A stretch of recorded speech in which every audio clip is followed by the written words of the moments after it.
السلام علیکم ورحمۃ اللہ وبرکاتہ۔ پیارے نبی جناب محمد مصطفیٰ صلی اللہ علیہ وآلہ وسلم کے زمانے میں اللہ کے بڑے بڑے دشمن مکہ میں موجود تھے، لیکن اللہ اور اس کے رسول کی دشمنی میں ابو جہل سب سے آگے تھا۔ ابو جہل نے جب سنا کہ پیارے نبی صلی اللہ علیہ وآلہ وسلم نے مکہ میں اللہ کا دین اسلام پھیلانا شروع کر دیا ہے، تو وہ سب سے زیادہ بگڑا۔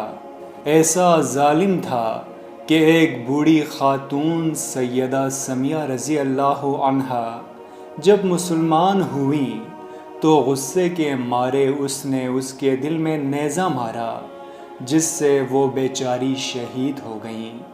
ایک بار تو اس ظالم نے آپ صلی اللہ علیہ وآلہ وسلم کے پورے خاندان کا بائیکاٹ کرا دیا، مکہ کے بڑے بڑے لوگوں کو جمع کیا اور طے کیا کہ اس خاندان سے لین دین نہ کریں، تم میں سے کوئی بھی نہ انہیں کچھ دے اور نہ لے، نہ بات کرے اور نہ ہی ان سے شادی بیاہ کرے۔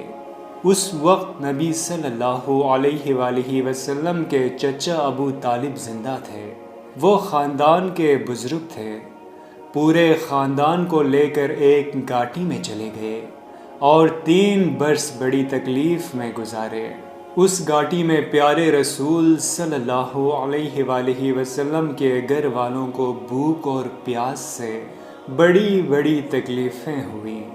بچے بھوک اور پیاس سے روتے تو ابو جہل خوش ہوتا۔ انہوں نے اس گھاٹی کی ناکہ بندی کر رکھی تھی تاکہ کسی طرف سے کوئی کھانے پینے کا سامان گھاٹی والوں تک نہ پہنچ سکے۔ ایک بار پیارے نبی صلی اللہ علیہ وآلہ وسلم کے ایک سسرالی رشتہ دار نے کچھ گیہوں چھپا کر بھیجے۔ ابو جہل طاق میں رہتا تھا، اس نے روکا، لیکن لے جانے والا کسی نہ کسی طرح لے ہی گیا۔ 3 برس بعد جب نبی صلی اللہ علیہ وآلہ وسلم گھاٹی سے نکلے تو ایک دن کعبے میں نماز پڑھ رہے تھے۔ جب آپ سجدے میں گئے تو اسی ابو جہل نے کعبہ میں اعلان کیا، کون کون یہ کام کرے گا کہ اون کی باری برکم اوجڑی لا کر محمد پر ڈالے۔ کہنے کی دیری تھی کہ ایک کونے سے آواز آئی، جی میں اس کام کے لیے حاضر ہوں۔ اس ملعون شخص کا نام عتبہ تھا۔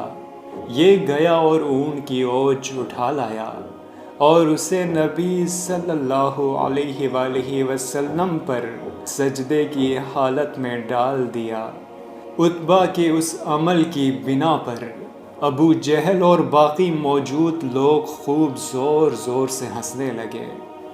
وہ ابو جہل ہی تھا کہ جب پیارے نبی صلی اللہ علیہ وآلہ وسلم نے دین پھیلانا شروع کیا اور مکہ کے لوگ مسلمان ہونے لگے تو اس نے مکہ کے رئیسوں کو اکٹھا کیا اور کہا کہ اب تو محمد صلی اللہ علیہ وآلہ وسلم کو قتل کر ہی دینا چاہیے۔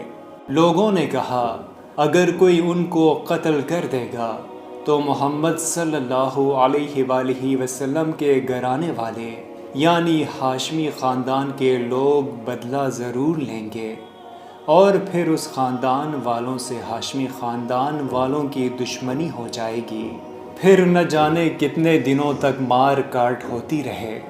یہ سنا تو ابو جہل نے خود ہی ترکیب بتائی کہ مکہ کے ہر گھر سے ایک آدمی لیا جائے، یہ سب مل کر ان کو قتل کر دیں، تو پھر ہاشمی خاندان کے لوگ مکہ کے سارے خاندانوں کا مقابلہ نہ کر سکیں گے۔ ابو جہل کی اس رائے کی سب نے تعریف کی۔ پھر ایک رات سب نے مل کر نبی صلی اللہ علیہ وآلہ وسلم کے گھر کا گھیراؤ کر لیا، لیکن اللہ نے آپ صلی اللہ علیہ وآلہ وسلم کو بچا لیا اور آپ سب کے پنجے سے نکل کر مدینہ کو چل دیے۔ نبی صلی اللہ علیہ وآلہ وسلم مدینہ پہنچے تو ابو جہل ہی وہ دشمن تھا جس نے مکہ والوں کو مدینہ کے مسلمانوں سے لڑنے پر اکسایا اور پھر 1300 بہادروں کو لے کر مدینہ کی طرف چلا تاکہ مسلمانوں کو قتل کر دیا جائے۔ نبی صلی اللہ علیہ وآلہ وسلم نے سنا تو آپ صلی اللہ علیہ وآلہ وسلم 313 مسلمانوں کو لے کر مکہ کے لشکر سے مقابلہ کرنے کے لیے نکلے۔ بدر کے میدان میں دونوں فوجوں کا آمنا سامنا ہوا۔ اس لڑائی میں مسلمان جیتے۔ مکہ کے بڑے بڑے کافر سردار مارے گئے، جن میں ابو جہل بھی تھا۔ اسے 2 کمسن مسلمان لڑکوں نے مل کر واصل جہنم قتل کر دیا۔ نبی صلی اللہ علیہ وآلہ وسلم نے مسلمانوں سے کہا کہ جاؤ دیکھو ابو جہل کس حال میں ہے۔ ایک صحابی گئے، میدان میں اسے ڈھونڈا تو زخمی حالت میں مرنے کے قریب پڑا نظر آیا۔ صحابی نے اللہ کے دشمن کو دیکھا تو اس کے سینے پر لات رکھی اور سر کاٹ دیا۔ اس طرح اللہ کا یہ دشمن جہنم رسید ہوا۔